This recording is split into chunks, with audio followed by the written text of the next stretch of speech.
échanger entre vous. Il y a justement à côté, à l'écran, sur votre écran à droite, il y a un bouton où c'est écrit chat.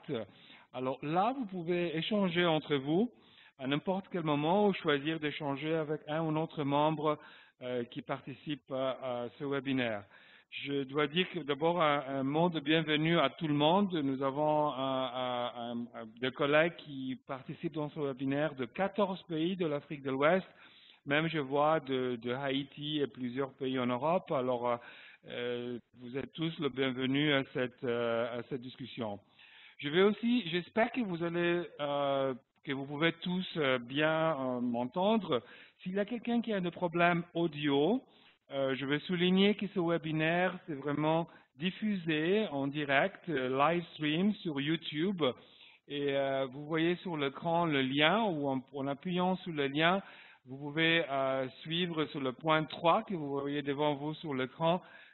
Ça vous permettra d'avoir une meilleure qualité de voix si jamais vous n'arrivez pas à m'entendre très bien.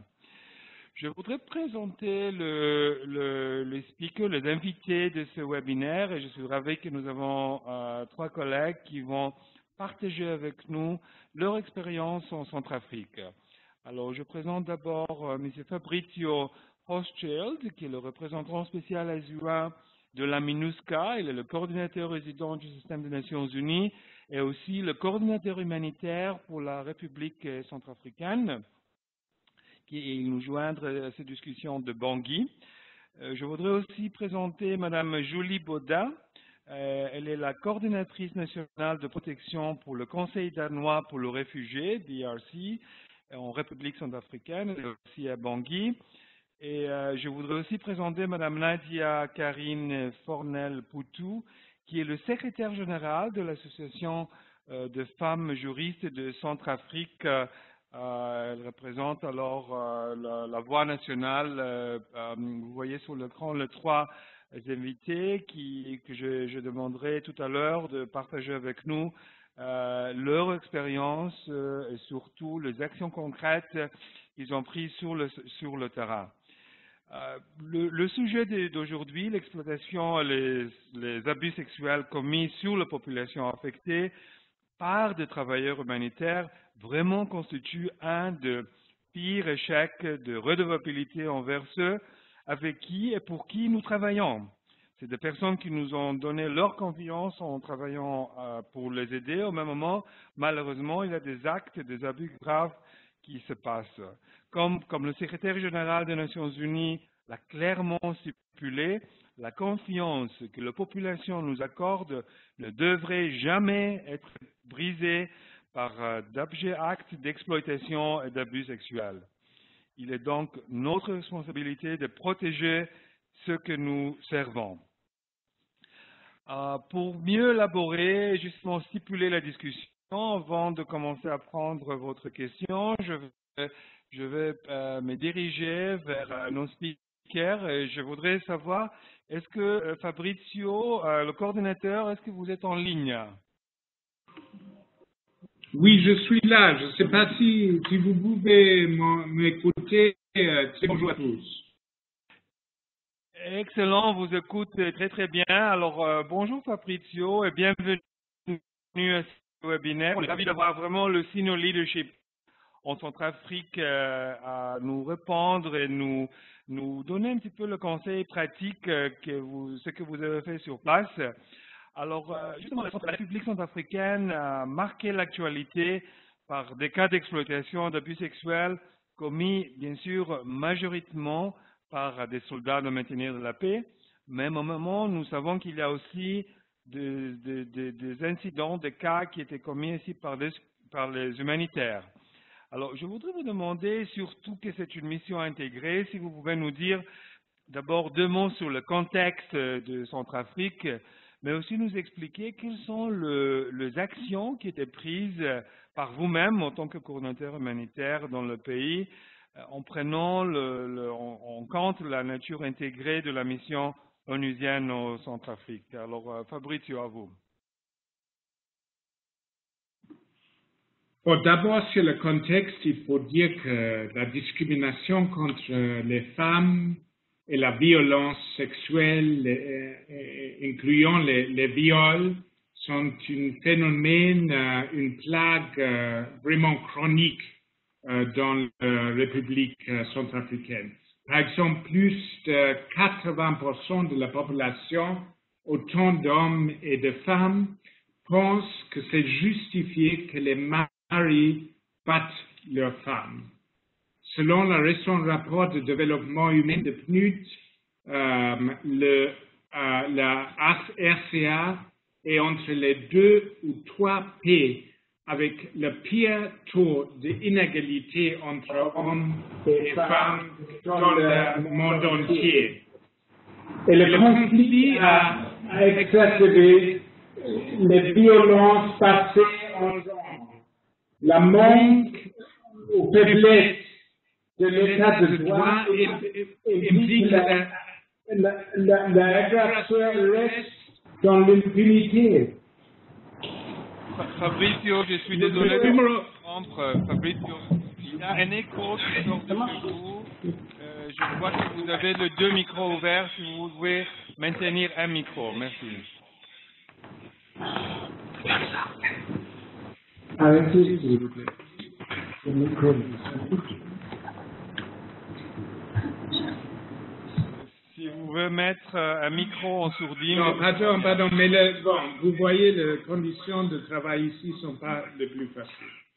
Donc, les conflits ont exacerbé une situation vraiment grave en ce qui concerne l'inégalité, la discrimination, la violence et une faiblesse, un manque de l'état de droit implique les agresseurs, grande part d'eux, des intégrés de groupes armés, restent dans l'impunité.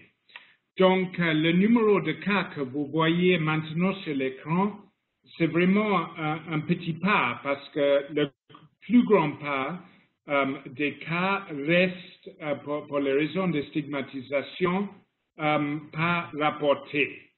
Et lamentablement, entre les acteurs de maintien de la paix, et on a presque 13 000 acteurs de maintien de la paix dans le pays, et entre les acteurs humanitaires, il devra avoir 1 000 plus ou moins, il y a des individus qui ont commis des abus.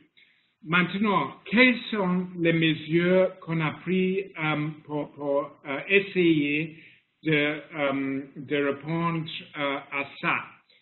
On a pris des mesures sur différents niveaux, surtout avec le but de freiner ça, de l'arrêter. On a créé plusieurs structures de coordination avec le fin de sensibiliser sur ce plague, avec le but de prévenir et avec le but de répondre mieux aux victimes et aussi en ce qui concerne les enquêtes. Donc, on a des structures de coordination tellement au niveau du HCT comme au niveau plus haut niveau de la mission de maintien de la paix et aussi au niveau du UN Country Team. Et ces différentes structures se coordinent et il y a un mécanisme de coordination de plus haut niveau qui réunit des acteurs humanitaires, des acteurs d'équipes de paix et de la mission sur le leadership du représentant du secrétaire général. Donc, en plus, on a créé un réseau de points focaux de plus de 50 organisations. On a formulé de part des humanitaires un plan d'action. On révise l'implémentation de ce plan d'action et on a aussi pour chaque agence un code de conduite et on fait de formation sur ce code de conduite. Le progrès dans notre effort pour prévenir et répondre aux besoins. C'est quelque chose qu'on révise régulièrement dans les réunions des HCT comme dans les structures créées qui sont plus spécialisées. Donc, ça, c'est plus ou moins les structures et les mécanismes qu'on a mis en marche. Merci Fabrizio. Justement, le leadership dans cette question très délicate, très sensible, souvent tabou, est vraiment vital pour assurer une réponse de prévention, parce que toutes les structures de coordination, de réponse, le nombre des organisations qui sont engagées sur place, effectivement nécessite un leadership du top, mais à tout niveau, pour nous assurer que ces actes s'arrêtent. Mais si je voudrais poser une autre question. Qu'est-ce qui se passe avec le survivant ou le victime? Qu'est-ce que vous avez fait de point de vue de programme pour vous assurer que la protection et le soutien aux victimes de l'exploitation et d'abus sexuels sont appliqués sur le pays? Si vous pouvez nous donner quelques exemples pratiques. À vous. Bon, dans tout notre effort de part des humanitaires, la première priorité, c'est justement de protéger et assister les victimes. Et nous travaillons avec une approche centrée sur la victime. L'expérience nous a montré qu'une étroite collaboration entre le personnel de la mission et les acteurs humanitaires est nécessaire pour avoir un impact tangible, assurant une réponse appropriée et dans un délai minimum. Nous avons mis en place des mécanismes pour assurer que les alertes se fassent de façon confidentielle. Ceci comprend par exemple la mise en place d'une ligne 4040, un service d'appel gratuit qui permet de recevoir une écoute psychosociale et un référencement vers les structures de prise en charge médicale, psychosociale et légale au niveau national. Après la signalisation d'un cas, nous activons systématiquement une investigation et nous assurons que celle-ci soit conduite de façon éthique. Il est essentiel d'éviter une victimisation secondaire liée, par exemple, aux multiples entretiens faits parfois par du personnel non nécessairement bien qualifié. Des procédures existent autant pour des adultes comme pour des enfants, des procédures différenciées. Et un accompagnement présentiel est fourni pendant les auditions de l'investigation. Je dois dire que dans certains cas, cette considération de protection de victimes devrait avoir préséance sur des autres entrées, y compris la poursuite des auteurs. Bien que l'application de ce principe exige des choix difficiles, une violation peut avoir de graves conséquences pour la sécurité et le bien-être des victimes.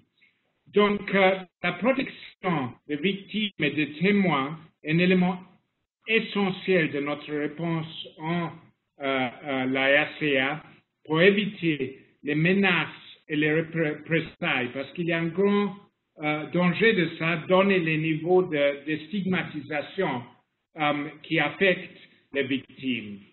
Et dans certains cas, nous avons dû procéder au placement des survivants dans un lieu sûr.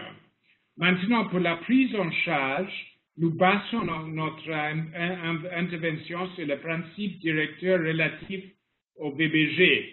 Nous sommes cependant en train de finaliser des politiques spécifiques locaux pour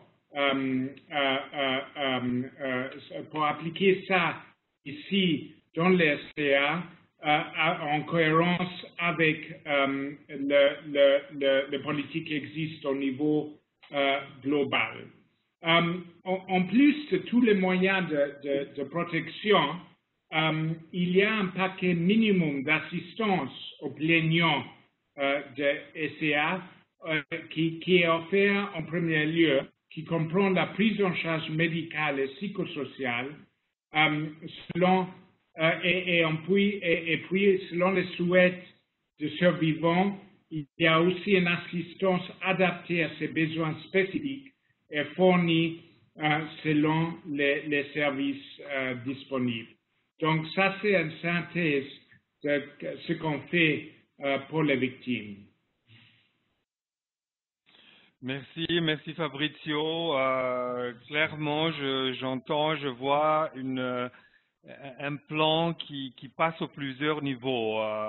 L'engagement avec la communauté, la prévention, la réponse, le service psychosocial. Vous avez parlé aussi de la plateforme de l'équipe humanitaire pays, la coordination. Alors vraiment, tous ces niveaux sont vitaux pour avoir une réponse efficace sur place.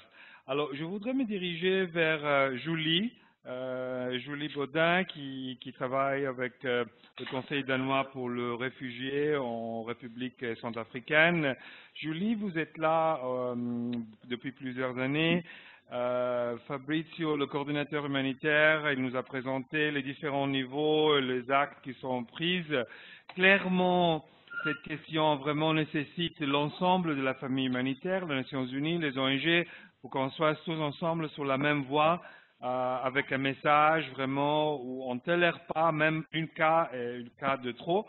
Alors, je voudrais vous demander concrètement, comment est-ce que vous avez pris cette direction ou le coordinateur humanitaire ou l'équipe humanitaire pays a donné pour la mise en œuvre sur le terrain d'une façon opérationnelle par les différentes organisations humanitaires. J'ai entendu parler de 50 ou même plus organisations humanitaires. Comment est-ce que vous avez pu vraiment traduire cette vision et cette direction stratégique, mais avec une action pratique? C'est que beaucoup de nos collègues qui nous entendent de différents parts du monde veulent savoir. Mais avant de vous donner la parole, je voudrais souligner qu'il y a déjà un polling qui est ouvert depuis quelques minutes.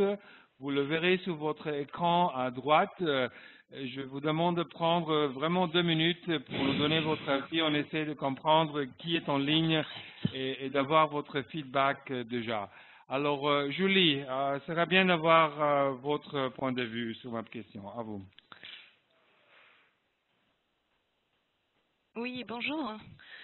Donc en fait, les organisations humanitaires, donc on s'est organisé à travers la task force sous le leadership de l'UNFPA.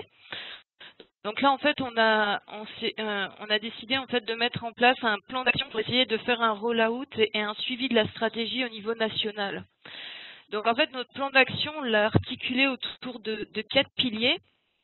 Donc bien pour essayer vraiment de structurer notre intervention, parce que c'était quelque chose c'était quand même un défi d'essayer de mettre ça en place. Donc notre premier pilier, en fait, on a décidé de s'engager au niveau des communautés. Donc là, la task force, elle s'assure en fait au quotidien que les organisations signataires ont mis en place en fait un mécanisme de plainte qui est accessible aux communautés avec lesquelles elles travaillent. Et également qu'elle mène des séances d'information sur le code de conduite et également les procédures de signalement pour essayer de faire connaître un petit peu ce mécanisme pour le rendre accessible aux communautés. Dans un deuxième temps, on est également en train d'harmoniser un plan de sensibilisation et des outils conjoints pour les différents acteurs humanitaires, que ce soit les acteurs nationaux ou internationaux, pour essayer d'appuyer la diffusion et la cohérence des messages sur la PEAS auprès des communautés pour vraiment avoir un message commun et cohérent en fait. Notre deuxième pilier pour la stratégie, en fait, il concerne la prévention. Donc là, la task force, elle va accompagner et former en fait les différents points focaux des organisations qui sont signataires. On va les accompagner en fait à informer leur personnel et mettre en place une stratégie interne pour informer à la fois le personnel qui fait partie des supports et à la fois les personnels qui font partie du programme et qui sont plus en contact avec les communautés. Donc sur différents aspects, notamment le code de conduite, quel est le rôle des points focaux au sein de l'organisation et comment est-ce qu'on peut venir leur parler des plaintes et venir discuter avec eux de manière confidentielle si on a observé des comportements qui nous semblent un peu suspects dans l'organisation. Et également, essayer d'expliquer l'importance du signalement et de la responsabilité individuelle des personnes de signaler, parce que c'est quand même quelque chose d'assez difficile à mettre en place, de prendre le courage de dénoncer une personne si on a observé un abus ou une pratique inappropriée sur le terrain. Donc la task force, elle fait également connaître en fait le code de conduite interagence à travers les différents forums de coordination. Donc ça peut être le cluster, ou en Centrafrique on a aussi le comité de coordination des ONG où les chefs de mission ont l'habitude de se réunir. Donc pour essayer de promouvoir le PEAS au plus haut niveau et faire en sorte que les chefs de mission aussi s'impliquent et prennent ça au sérieux dans leur organisation.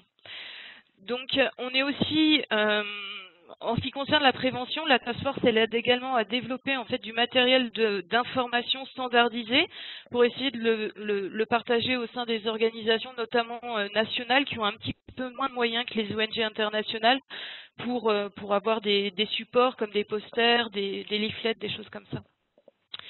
En ce qui concerne le troisième pilier de la stratégie, donc pour nous, c'était vraiment de se focaliser sur la réponse qui est faite aux victimes. Donc là, on s'appuie déjà sur le mécanisme existant de réponse qui est mis en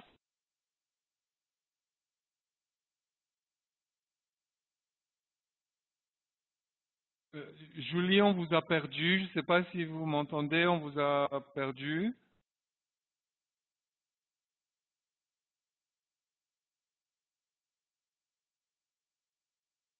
Il y a un problème technique avec Julie Bangui, si vous m'entendez. Répondez s'il vous plaît.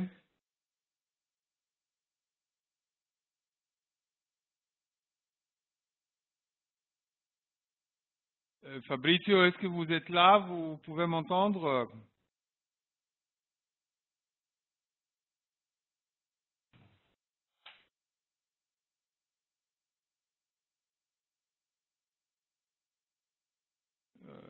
Collègue Bangui, il doit avoir un problème technique, on ne vous entend pas, on a perdu la voix de Julie pendant la présentation. Je vous écoute. Vous m'écoutez, c'est Karine. Karine, bonjour. Justement, il y a eu un problème avec le micro de Julie. Oui. Est-ce qu'elle peut utiliser votre micro pour aller de l'avant, s'il vous plaît? Ok, donc j'ai changé de place, excusez-nous. Donc on arrive. Très bien, on vous entend. Bon. Vas-y, Julie. Donc en ce qui concerne le troisième pilier de la stratégie sur la réponse aux victimes, donc on s'appuie en fait sur le mécanisme de réponse qui est déjà mis en place par les acteurs de violences basées sur le genre pour fournir l'appui médical, psychosocial, légal et socio-économique quand les programmes le permettent. Donc ce mécanisme, en fait, il est déployé au niveau de Bangui et des préfectures qui sont les plus affectées par la crise. Donc il faut savoir que dès qu'on descend au niveau des sous-préfectures, qu'on va un peu plus profond dans les provinces, c'est vrai que la couverture est un peu plus légère, on a un peu plus de difficultés et de défis à pouvoir installer une réponse satisfaisante. Donc c'est les conditions de la Centrafrique. Mais en tout cas, au niveau au moins des centres préfectoraux, on arrive à mettre en place un système de réponse.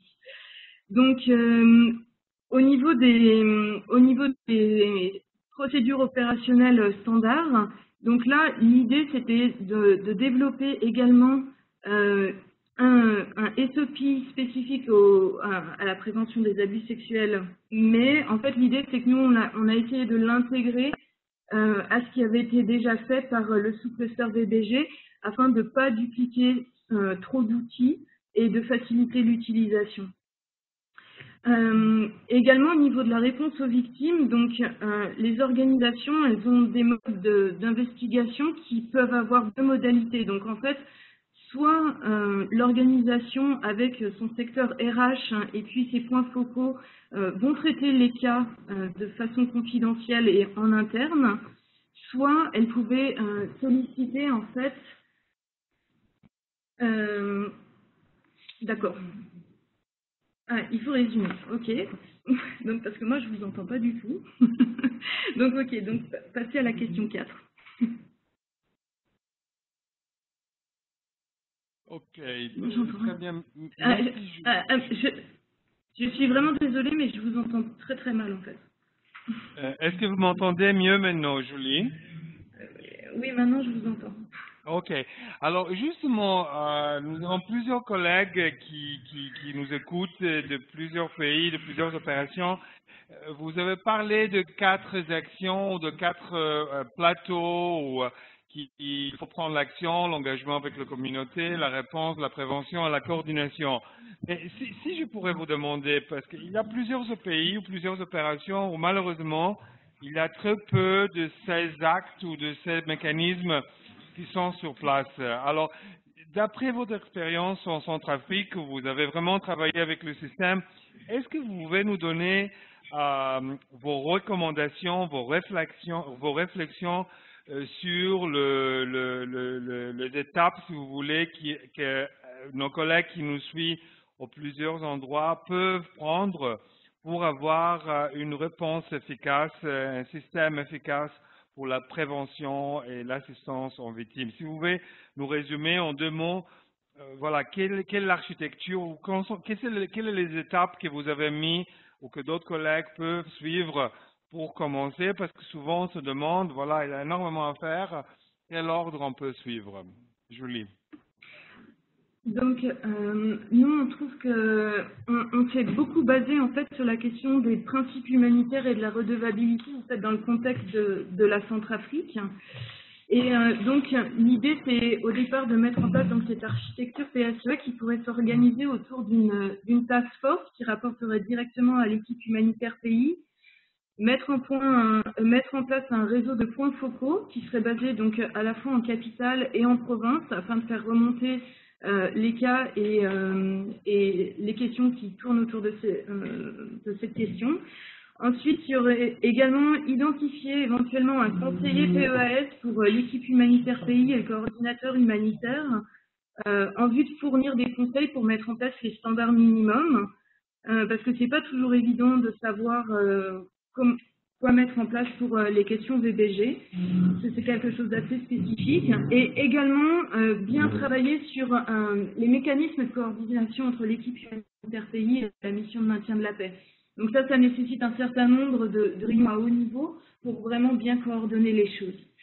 Dans un deuxième temps, donc, en ce qui concerne le renforcement du leadership et de la redevabilité, donc là également, la question de la définition des rôles et de la responsabilité des membres de l'équipe humanitaire pays est vraiment importante lorsqu'on va traiter les cas dans la confidentialité.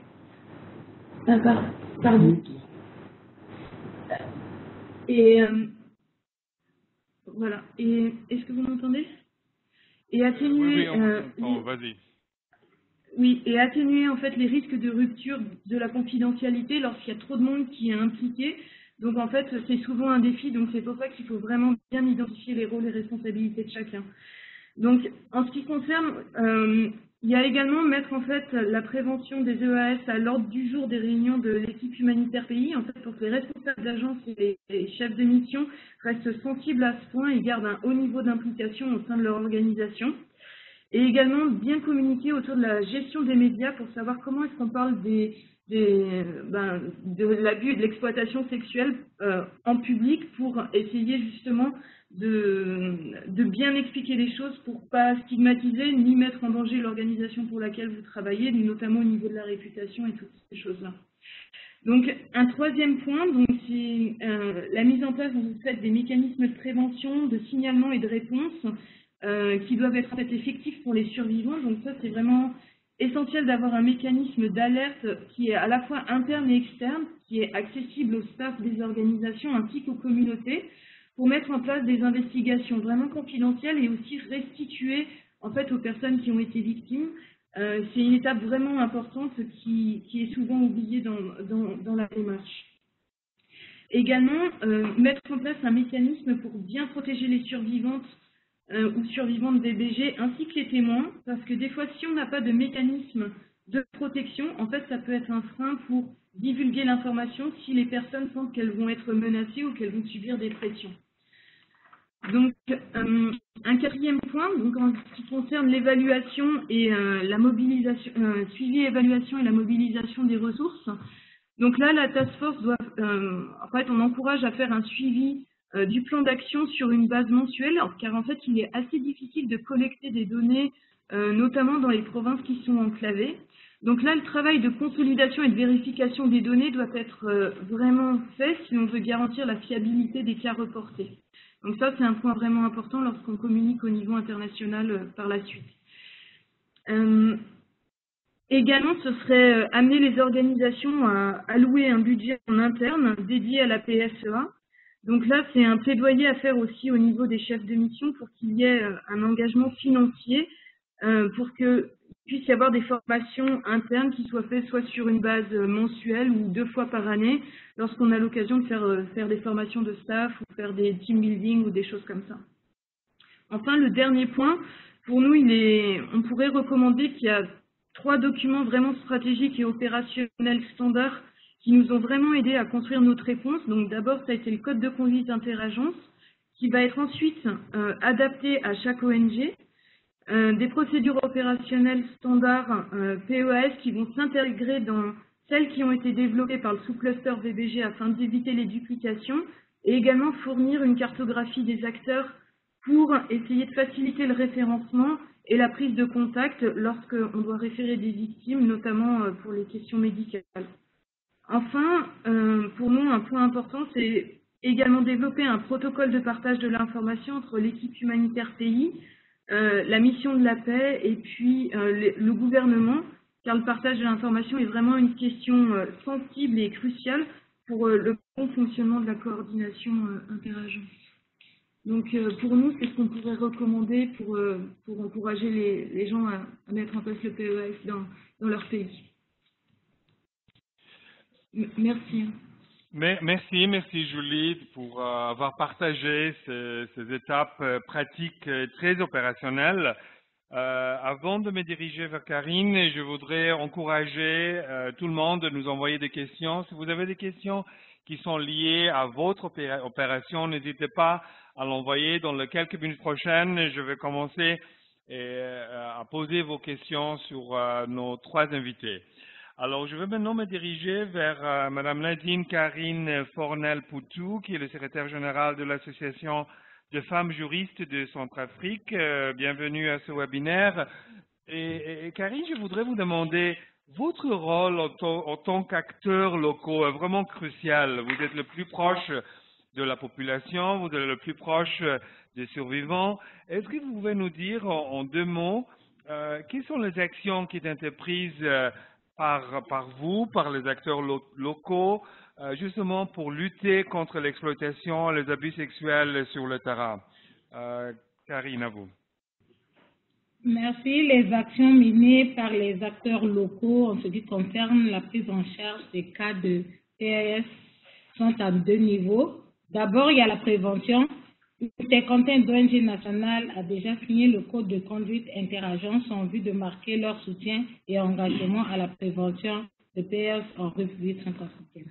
Certaines ONG ont d'ores déjà sensibilisé leur personnel au code de conduite interagence et ont commencé les activités de prévention auprès des communautés bénéficiaires sur les mécanismes de plainte existants.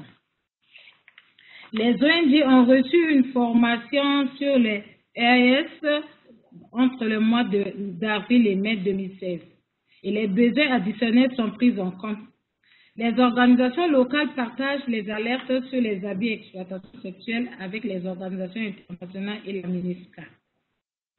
Au niveau de la réponse, toutes les organisations locales ne font pas de prise en charge de PAS. Nous ne sommes pas assez.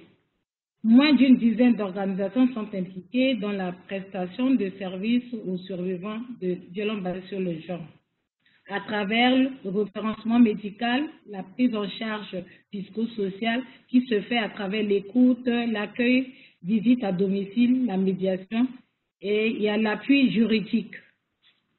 Face aux nouveaux défis liés aux menaces sur les victimes et les investigations conduites par les pays contributeurs de troupes et OIS, des efforts additionnels ont été faits pour apporter un appui aux victimes et à leurs familles, à travers la réintégration, le soutien psychosocial et alimentaire durant les interviews, la relocalisation des familles vers des zones plus sécurisées et le soutien légal qui se fait à travers le soutien à la délivrance des certificats de naissance et l'assistance par les avocats auprès des victimes pendant les interviews. Voilà un peu ce que mènent les acteurs locaux en ce qui concerne la prise en charge des cas de PAS. Merci Karine. Je voudrais vous demander, selon vous, quel est l'aspect le plus crucial du travail que vous entreprenez au quotidien avec les victimes d'exploitation et d'abus sexuels? Vous avez parlé de ce travail que vous faites vraiment au quotidien. Vous avez beaucoup entendu, vu, etc. Alors, quel est l'aspect le plus crucial? Et vraiment, votre réponse est très importante, étant donné que vous êtes une organisation locale. Vous avez un avantage que vous êtes vraiment sur le terrain avec les victimes de l'exploitation sexuelle. À vous. Oui, merci. En tant qu'organisation nationale, l'avantage, c'est que nous établissons la confiance entre nous et la victime, surtout avec le facteur de langue. En République centrafricaine, nous avons une seule langue, qui est le sango. Et aussi, en tant qu'ONG nationale, nous connaissons les mœurs et les coutumes et cela facilite le contact entre nous et les survivants. Il y a aussi la thérapie de sécuriser dans la prise en charge médicale, psychosociale et l'accès à la justice. Il y a aussi la préparation des victimes et survivantes et leurs parents à participer aux interviews. Comme vous le savez, ce n'est pas un acte facile. Il faudrait toujours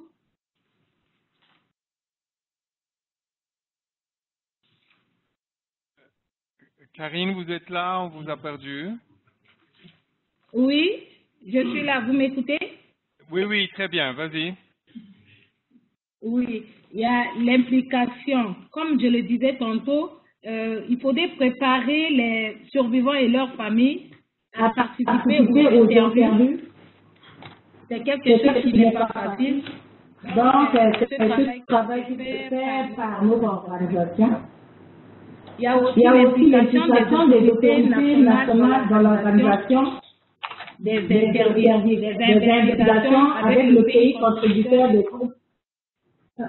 Et aussi éviter les interactions entre les survivants. Désolé, on entend un écho, il y a un deuxième micro. Ok, très bien, vas-y Karine. Ok. Je disais tantôt qu'il y a l'implication des autorités nationales dans l'organisation des investigations avec le pays contributeur des troupes. Nous pouvons dire aussi, à travers les interviews, de fois, il y a le ministère de la Justice qui s'implique aussi dans les investigations. Et notre contact avec ces institutions, ça facilite aussi le travail dans l'interview qui se fait auprès de ces survivants. Et aussi, pour éviter les interactions entre les survivants et d'autres structures de prise en charge, voilà un peu l'avantage de travail que nous menons en tant qu'organisation nationale. Merci Karine. Clairement, votre rôle est crucial parce que vous êtes vraiment sur les opérations, très proches de survivants, de victimes. Alors, votre rôle, votre voix, surtout que vous venez de la communauté, est vraiment très, très importante. Je veux me remercier les collègues qui ont envoyé déjà des questions. Je veux encourager ceux qui n'ont pas encore envoyé. Si vous avez une question qui est liée avec votre opération, n'hésitez pas à nous l'envoyer. Alors, je vais commencer. Il y a une première question. Fabrizio, coordinateur humanitaire, je vais me diriger vers vous. Un de nos collègues qui nous écoute a posé une question qui est très délicate. Vraiment, c'est lié avec le lanceur d'alerte, le whistleblowers. C'est une question qui est très délicate, ça prend du courage pour quelqu'un de la communauté ou même un victime, un survivant, une survivante, de vraiment appuyer sur le bouton rouge, le bouton d'alerte et se plaindre contre un abus sexuel, ça peut être un viol ou un abus sexuel. Alors, je voudrais savoir, la personne qui nous a envoyé la question a posé la question, quelles sont les mesures sur place en Centrafrique, justement pour vous assurer de la protection de whistleblowers, la protection de lanceurs d'alerte. Fabrizio. Bon, je crois que ça c'est un souci, surtout quand on fait une enquête. Et il faut dire que le travail de faire les enquêtes en ce qui concerne le personnel international, ça c'est la première responsabilité de l'organisation qui est ciblée d'une plainte ou d'une allégation. Et là, la procédure est un peu différente entre les différentes organisations. En ce qui concerne le MINUSCA et les organisations des Nations Unies, on a une procédure assez bien élaborée pour protéger la personne qui fait la plainte. Le mécanisme de faire l'enquête est complètement séparé de toutes les structures de gérance, de toutes les structures de leadership de l'organisation. C'est une capacité indépendante, pas liée aux structures de paix. Donc, il y a un mur assez robuste entre le processus et les gens qui sont pas de l'enquête, qui séparent ça de les structures normales où travaille la personne qui est ciblée par un plainte. Donc, on évite de cette manière aucun contact avec la personne, aucune possibilité de mettre pression sur la personne qui porte plainte. Et si c'est nécessaire, on peut aussi prendre des autres mesures pour protéger cette personne. Comme je dis avant, tous les cas sont gérés avec un maximum de confidentialité. Donc, l'anonyme complète, c'est pas possible parce que il faut aussi avoir des garanties de due process, d'un processus qui est compatible avec un état de droit pour la personne qui est ciblée par une plainte. Tout le monde est innocent jusqu'à une accusation est bien fondée. Donc, la personne qui porte plainte ne peut pas rester dans l'anonymat, mais en même temps, on peut le protéger de tout acte de représailles ou toute pression. Donc, dans le système des Nations Unies, on a des procédures pour vraiment protéger la personne qui porte plainte, mais en même temps garantir qu'il y a une investigation basée sur le plus haut critère de professionnalisme et éthique. Merci Fabrizio. Justement, la confidentialité est cruciale pour justement pas avoir de crainte par des personnes qui voudraient nous approcher pour se plaindre sur des cas.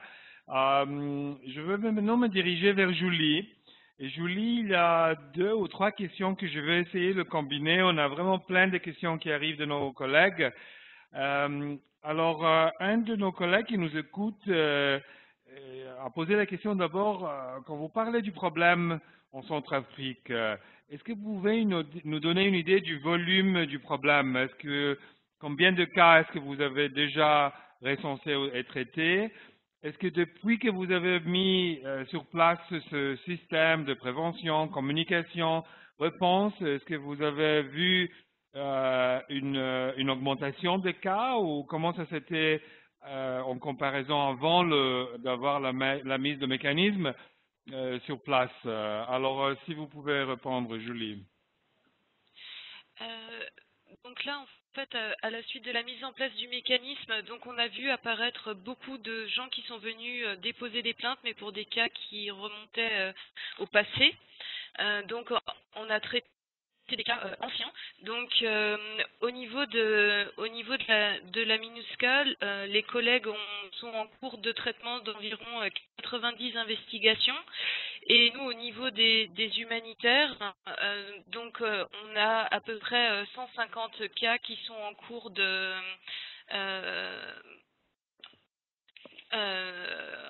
d'investigation aussi. Donc les gens sont soit en train de faire les investigations en interne avec leur mécanisme de ressources humaines internes, et la MINUSCA, elle est en train de mettre en place son système d'investigation qui est propre au système de la MINUSCA.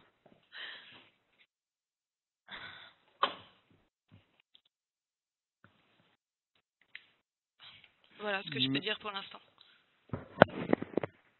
Merci Julie. Je suis en train de regarder sur les questions. Alors j'ai une question pour Karine. Et la question c'est vraiment lié avec des minorités. Alors un de nos collègues qui nous suit pose la question, est-ce qu'il y a une attention spéciale portée aux victimes d'abus sexuels appartenant aux minorités? Est-ce que dans votre approche, vous avez des programmes différents ou des programmes qui sont plus sensibles surtout aux victimes qui viennent de minorités? Karine. Merci. Je pense que dans nos interventions, tous les survivants sont sur un même pied d'égalité. Et dans ce que nous faisons jusqu'aujourd'hui, nous pensons que notre gouvernement a émis beaucoup de textes qui concernent les cas de violence basée sur le genre et les cas d'abus et exploitation sexuelle, et que nous gérons avec beaucoup plus de tact, sans distinction entre les survivants.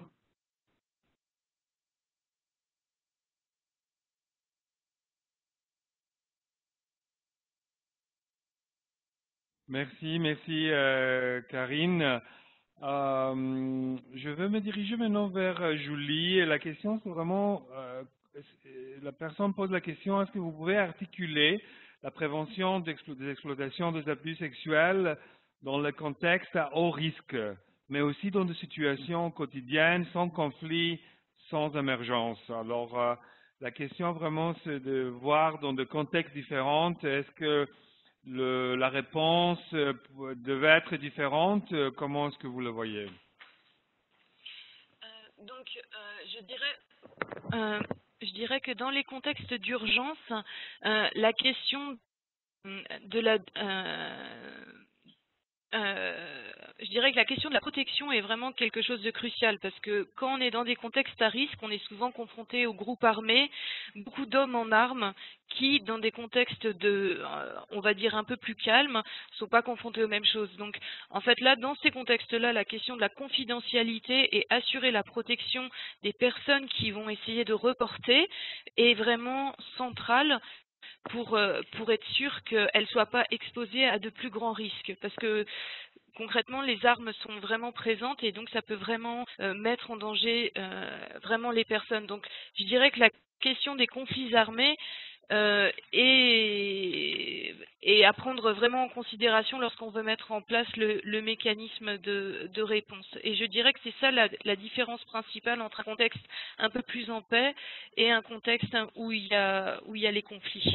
Parce que parfois, les personnes peuvent être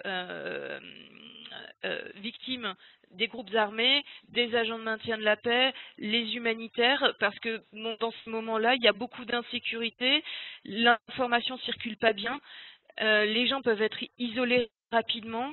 Donc vraiment dans l'urgence, c'est dans ces moments-là où il y a beaucoup de choses qui se passent et qui sont très mal reportées parce qu'en plus dans ces moments-là, les mécanismes ne sont pas encore mis en place du fait que l'urgence vient d'arriver.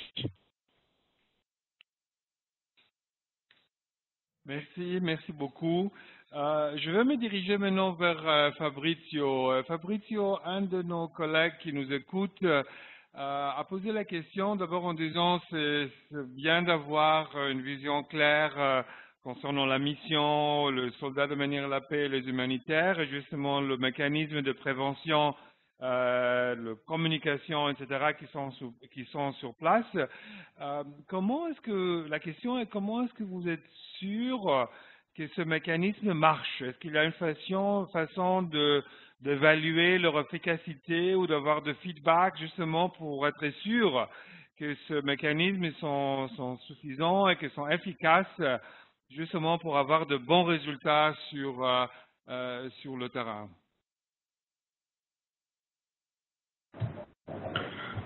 Bon, ça c'est clé parce que on vous a parlé, peut-être embêté un peu avec tout ce parole sur les mécanismes et des politiques et des procédures, mais tout ça a aucun sens s'il n'y a pas un impact en termes de prévention. Tout ce qu'on fait en termes de nous organiser, en termes d'adapter des plans d'action, en termes de formuler des politiques et des pratiques a un seul but, et ça c'est de prévenir de nouveaux cas de ce crime terrible.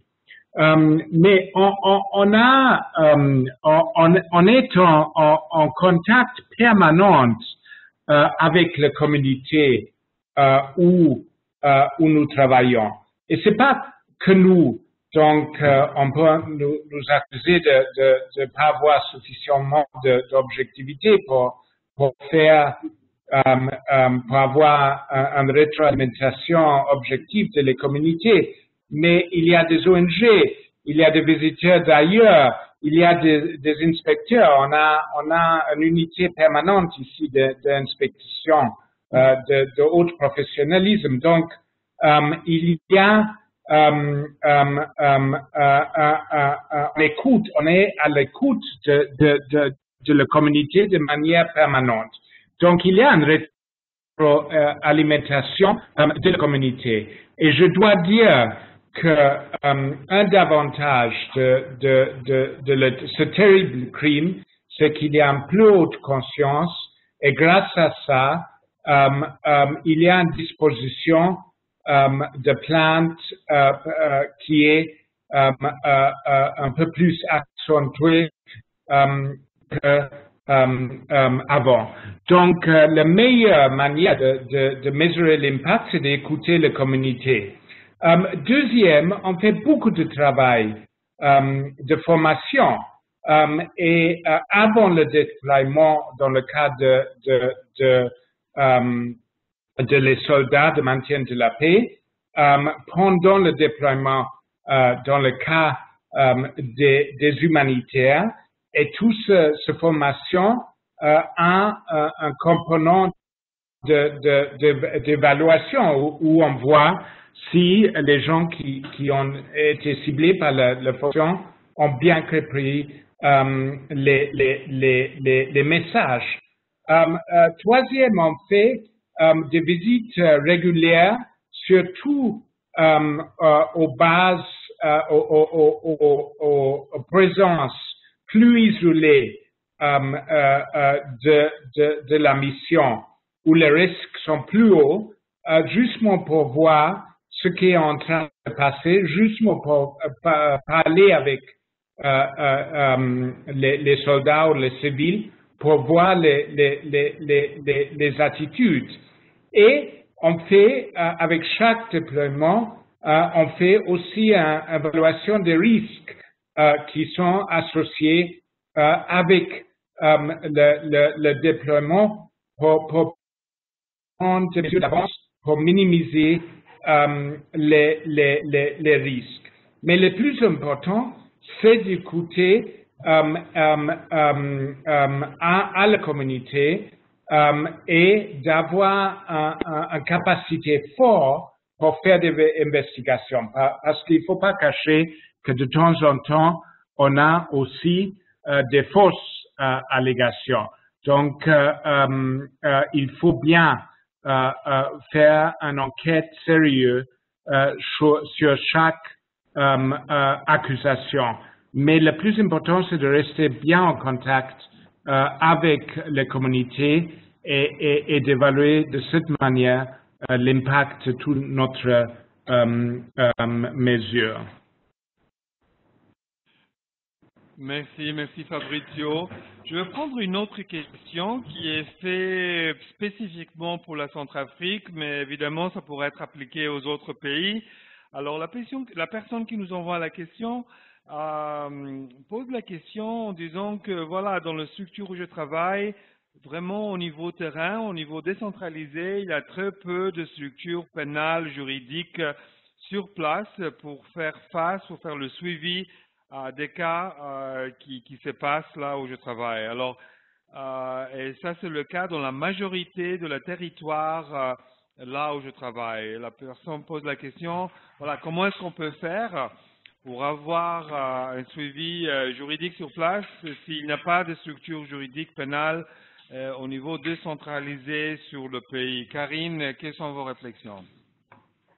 Merci. Comme vous le savez, suite aux événements survenus en République centrafricaine, il y a certaines structures de l'État qui sont là pour veiller à l'exécution de ces engagements, ne sont pas sur place. Mais ce que nous faisons, je prends le cas de l'association des femmes juristes, nous documentons là où on est installé à travers les centres d'écoute, nous documentons ces cas.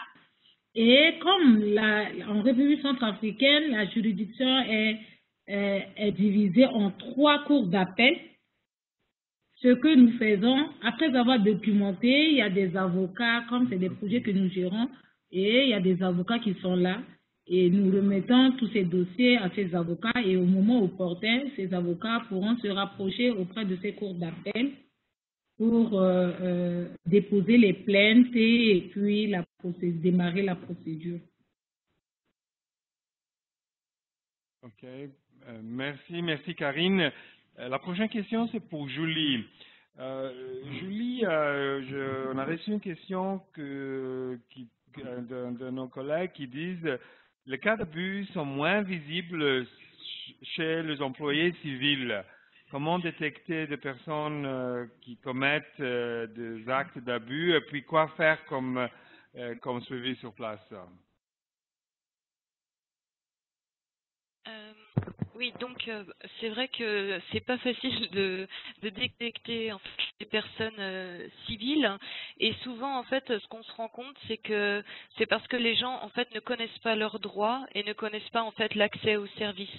Donc une des choses qui est vraiment essentielle pour les organisations, c'est de bien faire comprendre aux personnes en fait la nature du code de conduite, tout ce qui concerne les principes de redevabilité, et bien expliquer les mécanismes du signalement et l'importance de signaler en fait peut-être un collègue qui a commis un acte auprès d'un bénéficiaire. Donc pour le mécanisme interne. Le deuxième point qui est essentiel, si on veut que la personne soit identifiée, c'est que souvent les staffs, en fait, ils vivent eux-mêmes dans leur propre communauté. Donc, il est essentiel de discuter également avec les membres de la communauté dans laquelle on intervient, là où on met en place nos projets, pour qu'ils soient conscients, en fait, que les humanitaires, qu'ils soient nationaux ou internationaux, en fait, sont soumis à un code de conduite et à une déontologie qu'on doit respecter, et que ces personnes-là de la communauté ont un mécanisme accessible et simple à travers lequel, en fait, ils peuvent déposer une plainte si un jour ils venaient à découvrir que quelqu'un soit négociait un sac de riz, soit négociait des faveurs sexuelles, ce qui est vraiment quelque chose d'assez inapproprié. Donc là, le point aussi qui est très très important pour pouvoir assurer, en fait, le fait qu'on puisse identifier les civils, en fait, c'est aussi de s'assurer qu'on est vraiment discret dans la gestion de la situation. La discrétion et la confidentialité est quelque chose d'essentiel pour éviter que les personnes mettent la pression et abusent de leur pouvoir sur les gens de la communauté. Donc, si on est capable d'assurer ce mécanisme et cet aspect-là, je pense que là, à partir de ce moment-là, on a des cas qui commencent à apparaître, et les gens se sentent en sécurité pour parler des cas et dénoncer des situations qui sont inacceptables.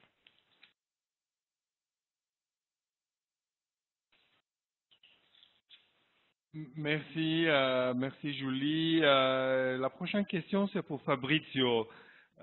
Fabrizio, comment est-ce qu'au niveau de MINUSCA, est-ce que vous avez un système sur place pour faire un suivi sur les enquêtes menées par le pays qui contribue de troupes? Parce que clairement aussi la responsabilité qui commence même à la formation qui est faite avant que le soldat de maintenir la paix arrive sur le pays. Alors, est-ce que, si vous voulez nous expliquer un petit peu quel est aussi le suivi que vous avez sur place sur le cas qui se passe avec le pays d'origine du soldat?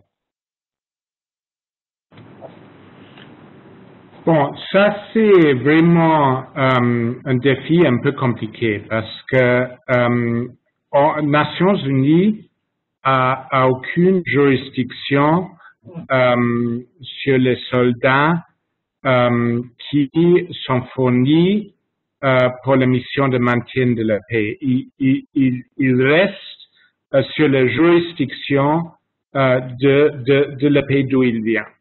Avant de ça, il y a une liaison très active, surtout au niveau de New York, mais aussi au niveau local, et beaucoup de fois aussi sur le niveau du pays même, du pays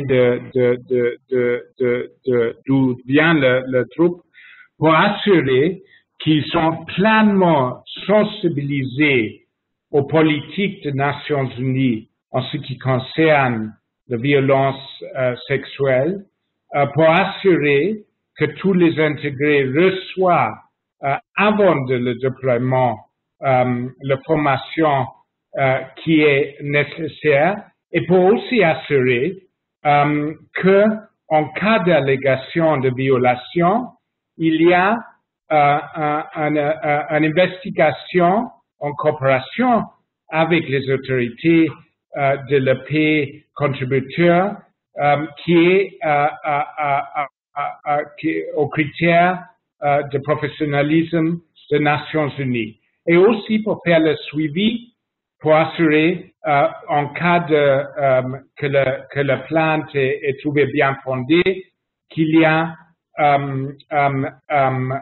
les sanctions nécessaires. Mais à tous ces niveaux, on dépend de la bonne volonté de l'épée, on dépend de sa volonté de mettre en œuvre les politiques qui sont les politiques de l'organisation. En beaucoup de cas, des politiques qui sont aussi approuvées soit pour le Conseil de sécurité, soit pour l'Assemblée générale, mais assurer que réellement il y a ce respect en ce qui concerne la sensibilisation, la prévention, la formation, l'investigation et les sanctions, ça reste un travail continu de liaison, un travail continu de diplomatie, un travail continu de communication entre les membres du secrétariat et les autorités nationaux. Et ça se passe au niveau de la mission, c'est notre travail de chaque jour. Ça se passe au niveau de New York avec les représentants des États membres, et ça passe de temps en temps aussi au niveau de la paix qui nous donne des troupes. Merci Fabrizio. J'ai une question que je vais diriger, la prochaine question vers Karine.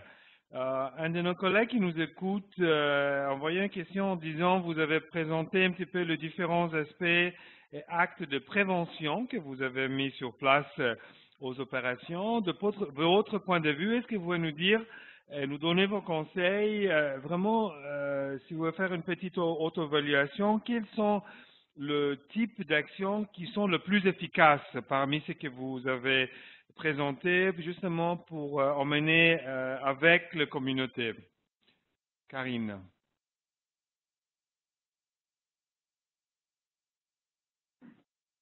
Le type d'action que nous pouvons mener auprès de la population, c'est beaucoup plus la sensibilisation à travers les affiches, les radios communautaires, informer la population sur la gratuité de l'aide humanitaire et sur le code de conduite, et aussi mettre en place des mécanismes de prévention et de réponse au sein de certaines organisations communautaires. En cas de violation, ils peuvent facilement signaler. Voilà un peu ce que nous avons envisagé instaurer au sein de la communauté pour des cas de signalisation des...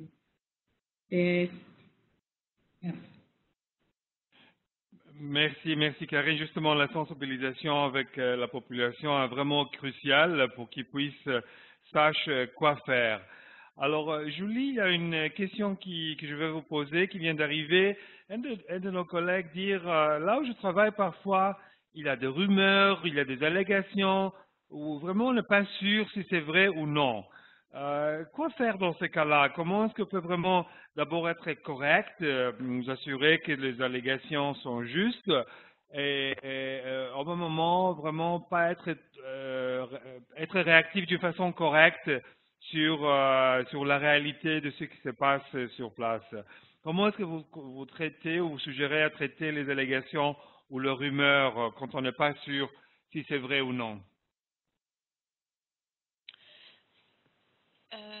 Oui, donc par rapport aux allégations, le plus important, c'est là où les points focaux ont toute leur importance au sein des organisations, parce que en fait, un mécanisme, donc l'allégation va être enregistrée, donc ensuite il va y avoir une investigation interne pour essayer de dialoguer en premier avec les personnes qui ont donné cette allégation. Ensuite, on va aller essayer de rencontrer petit à petit les personnes avant de statuer sur le fait de si cette allégation est avérée ou non. Et auquel cas, une procédure administrative est mise en place, mais pas avant. Donc, au départ, on a vraiment cette approche sensible et confidentielle où on va dialoguer de personne à personne, qui va nous permettre en fait de sonder pour savoir si c'était la réalité ou si c'était simplement une rumeur. Merci Julie. Alors, à ce point-là, je voudrais vous remercier tous de nous avoir suivis, de nous avoir envoyé des questions. Avant de partir, je voudrais vous demander de prendre une petite minute pour répondre à ce polling. On a quelques questions que vous voyez sur l'écran à votre droite, où on aimerait avoir votre point de vue sur ce webinaire. Nous voulions savoir si vous avez des suggestions aussi pour de futurs webinaires à organiser aux thèmes qui vous intéressent. Alors, vous voyez le sondage à votre droite et je vous prie de prendre une petite minute pour le répondre.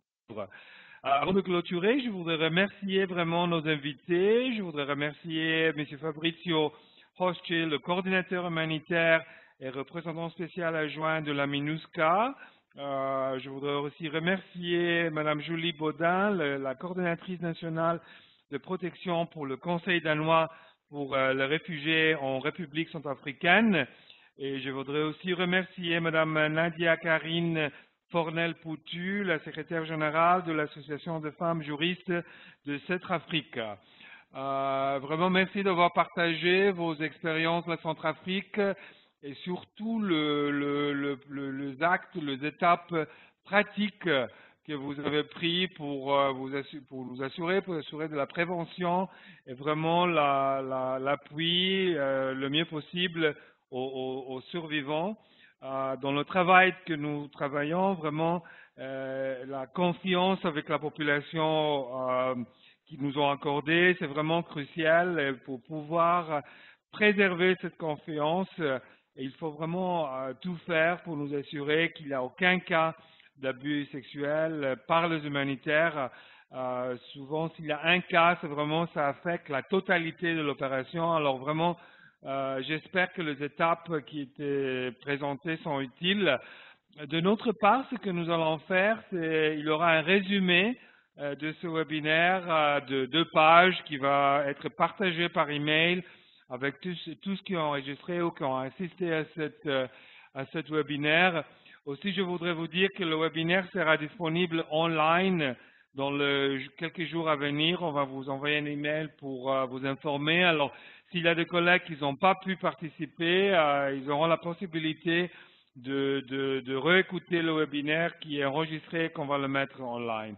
Alors, de ma part, Panos Founsis, de mes collègues ici de l'équipe Site à Genève, on vous souhaite une bonne journée, une bonne fin de la journée, une bonne continuation à votre travail. Merci, au revoir.